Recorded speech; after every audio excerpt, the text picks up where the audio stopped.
ഇത് നമ്മുടെ പരശുവിൻ്റെ അവസ്ഥ കണ്ടോ? ഇവനൊക്കെ എന്നാണാവോ LHB ആവുക? ഇവനൊരു സിംഗിൾ വണ്ടിയല്ലേ, എന്നിട്ട് പോലും ഇവനെന്താ എത്ര ഡിലേ വരുന്നതെന്ന് അറിയില്ല കേട്ടോ. ഇവൻ്റെ റേക്കാണ് ജനശതാബ്ദിക്ക് കൊടുത്തതെന്ന് പറയുന്നത് കേട്ടോ. അത് വല്ലാത്തൊരു അവസ്ഥ തന്നെയല്ലേ.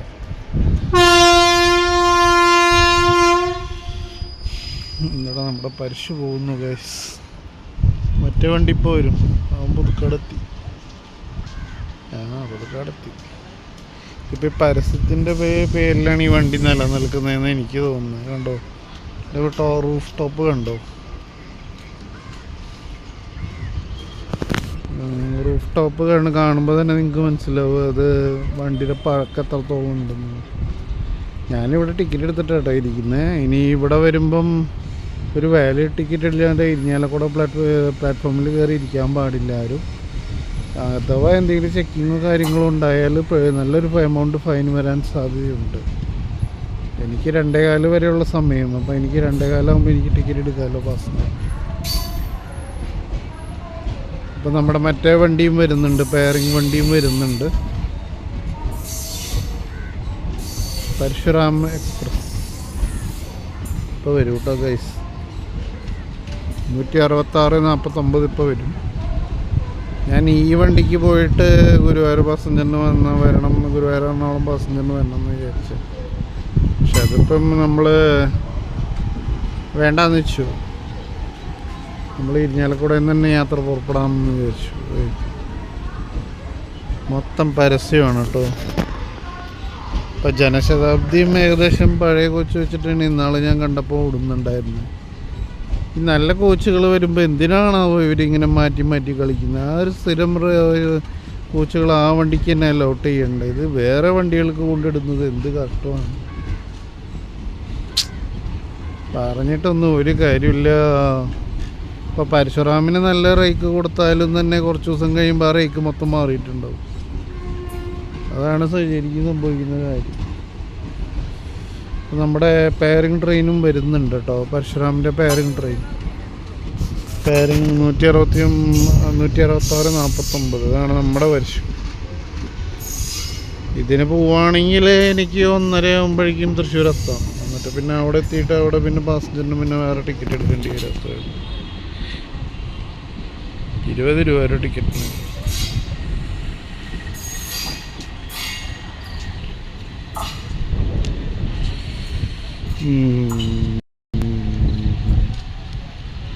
അപ്പോൾ അതാ നമ്മുടെ പരശുരാം പോയിരിക്കുന്നു ഗൈസ്. മറ്റവനും വരും, ഇപ്പം തന്നെ വരും അവനും. 16649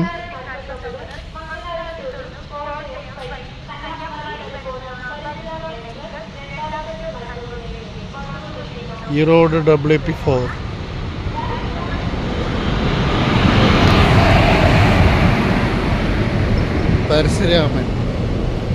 പരശുരാമനല്ല പരസ്യരാമൻ എന്ന് പറയും. നമ്മുടെ കോഴിക്കോട് JS-ഉം പരസ്യം കൊണ്ട് ആറാട്ടാണ് ഇപ്പോൾ. പിന്നെ ഞങ്ങൾ പരസ്യരാമൻ എന്നാണ് പറയുക.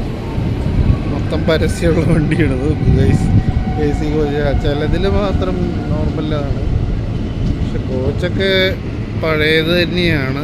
മാറേണ്ട സമയമൊക്കെ എപ്പോഴേ കഴിഞ്ഞു, പക്ഷെ മാറുന്നില്ല എന്ന് മാത്രം. അതാണ് സെക്കൻഡ് ക്ലാസ്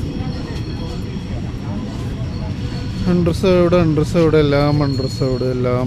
ഇതിന് നോർത്തിൽ പോകുമ്പോൾ നല്ല തിരക്ക് വരും. അതാണ് ഞാൻ ഈ വണ്ടിയിൽ പോകാത്തത്. നോർത്തിൽ ചെല്ലുമ്പം ഈ വണ്ടിക്ക് ഒടുക്കത്തെ തിരക്കായിരിക്കും. ഒരു സംശയമുണ്ട്. അല്ല, സമ്പക്രാന്തി രാവിലെ പോകും. സമ്പക്രാന്തി അല്ല, ഇതിന് ജനറൽ ഉണ്ട് ഫ്രണ്ടിൽ. പക്ഷെ ഇത് വണ്ടി നേത്രാവതിയാണ്.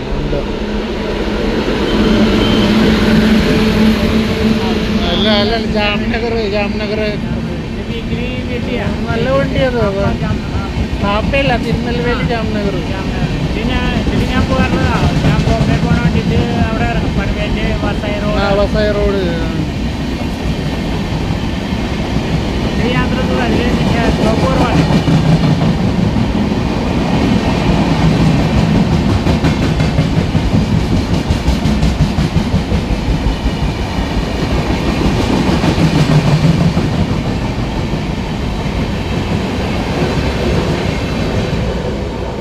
നല്ല വണ്ടിയത് കേട്ടോ. എനിക്ക് നല്ല അഭിപ്രായമായി വണ്ടീനെ കുറിച്ച്. ഇതിന് സ്റ്റോപ്പ് കുറവാണ്. ഇപ്പോൾ ആലപ്പുഴ സൈഡ് പോകുമ്പോൾ ഇതിന് സ്റ്റോപ്പ് കുറവാണ്. ചേർത്തല നിർത്തൂല, നേരെ ആലപ്പുഴ കൊണ്ട് ചവിട്ടും. അങ്ങനെ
പാലത്തിൽ സ്പീഡ് റെസ്ട്രിക്ഷൻ ഉണ്ടെന്ന് തോന്നുന്നു കേട്ടോ.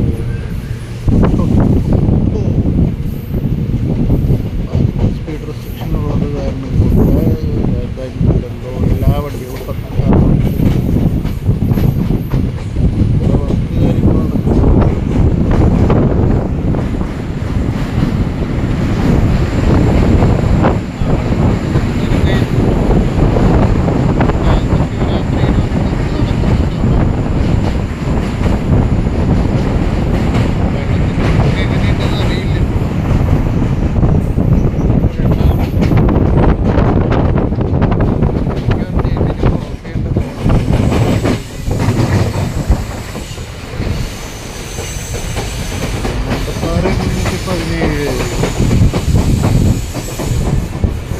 ഗുരുവായൂർ എറണാകുളം പാസഞ്ചർ അല്പസമയത്തിനുള്ളിൽ Aluva railway station platform number 1 എത്തിച്ചേരും.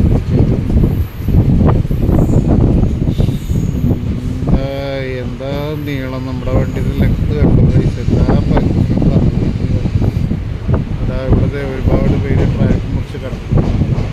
ഇപ്പം എല്ലായിടത്തുമായിട്ടുള്ള കോമൺ പ്രതിഭാസമാണ് ഈ ട്രാക്ക് മുറിച്ച് കിടക്കുന്നുണ്ട്. 4 പേര് ഒത്തിരി ഗ്യാപ്പ് ഉണ്ടല്ലോ നമുക്കിപ്പോൾ. ഒത്തിരി ഗ്യാപ്പ് ഫീൽ ചെയ്യുന്നുണ്ട് സത്യം പറഞ്ഞാൽ. 2 ദിവസം 3 ദിവസമൊക്കെ നമ്മൾ വിട്ടു നിന്നതാണ്. അത് മനഃപൂർവ്വമല്ല കേട്ടോ. കുറച്ചൊക്കെ നമ്മൾ വെറൈറ്റി കാര്യങ്ങൾ ചെയ്യണ്ടേ ഇടയ്ക്ക്. അപ്പോൾ നമ്മുടെ ആലുവ എത്തി. ഇനി ഇവിടെ വരാനുള്ളത് നമ്മുടെ 163-82 കന്യാകുമാരി പൂന ജയന്തി ജനത എക്സ്പ്രസ് ആണ്.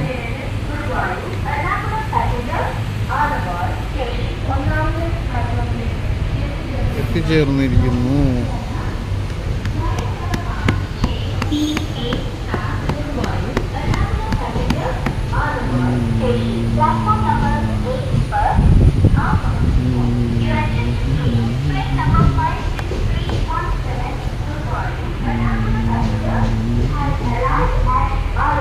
Station platform number 1. ഇന്ന് നമ്മുടെ മെമ്മക്കുട്ടനില്ല കേട്ടോ. എറണാകുളം പാലക്കാട് മെമ്മു ഇന്നില്ല. അവന് ഓഫ് ഡേ ആണ്. പിന്നെ അവനില്ല. അപ്പം അങ്ങനെ നമ്മൾ ആലുവയിലെത്തി. വണ്ടി നിന്നു.